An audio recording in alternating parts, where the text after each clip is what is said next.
Bonsoir, bienvenue à ce flash d'information sur GoJuve à la présentation Bambakan. À 2 jours du premier match officiel de la Juventus face à la Lazio en Supercoupe d'Italie, la vieille dame a annoncé via son compte Twitter officiel le choix d'attribuer son fameux numéro 10 à Paul Pogba. Le Français aura donc une grande partie de l'histoire de la vieille dame sur ses épaules. Il succède à des joueurs de légende comme Carlos Tevez, mais surtout Alessandro Del Piero, Roberto Baggio et Michel Platini. Même Zizou, lors de son passage à Turin, n'avait pas eu l'honneur de porter ce numéro de prestige. Après le triple ballon d'or, meneur de la Juventus des années 80, un nouveau Français endosse ce maillot. Cette annonce résonne également comme une info mercato. Quelque chose comme « Nous ne recruterons pas de numéro 10 de qualité cet été », alors qu'ils sont toujours à l'affût d'un bon coup.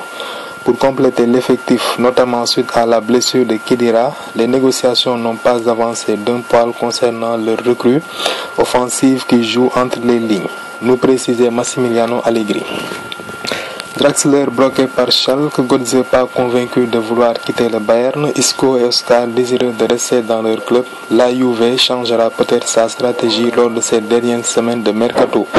D'autant plus que le coach italien a testé Paul Pogba en position de trequartista juste derrière les attaquants lors de l'amicale mercredi dernier face au Lecce Gdansk.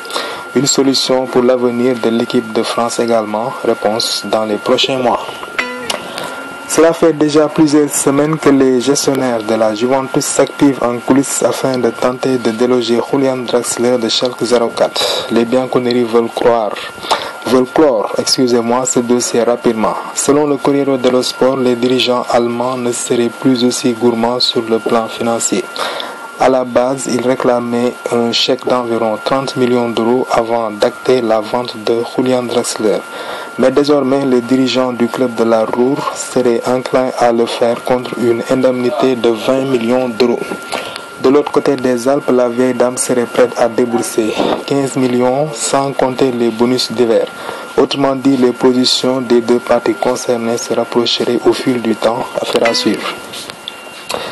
Avancé en Italie du côté de la Juventus de Turin, plus précisément, Mascherano, lui, ne compte pas quitter le club catalan cet été et voudrait même honorer son contrat jusqu'au bout, c'est-à-dire en 2018. Javier Mascherano a réagi à l'issue du match entre le Barça et la Roma pour le trophée Juan Gamper, gagné hier par son équipe 3-0 face à l'AS Rome. Par ces mots, je le cite, « Mon engagement envers le club est clair. Il l'a toujours été et je resterai ici jusqu'au bout. » Fin de citation. Voilà, c'est tout pour ce flash d'information sur GoJuve. Merci de votre attention. Forza Juve. Ciao.